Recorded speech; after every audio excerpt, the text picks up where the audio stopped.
Do you want to make a great first impression on your next interview, webinar, or Zoom meeting? Then I have a powerful strategy for you.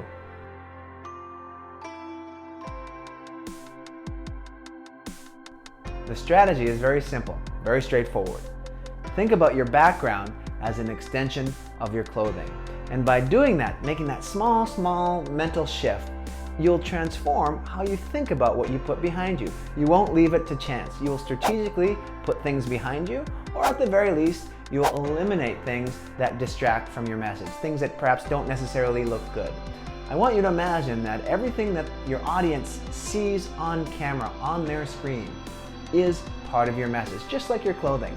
And therefore, don't leave it to chance. Think about your background as an extension of your clothing and either strategically place things you want people to see to be part of your message, or at the very least, keep it clear, simple, tasteful, perhaps like a clear wall, and you'll go a long way in creating a very powerful and lasting impression.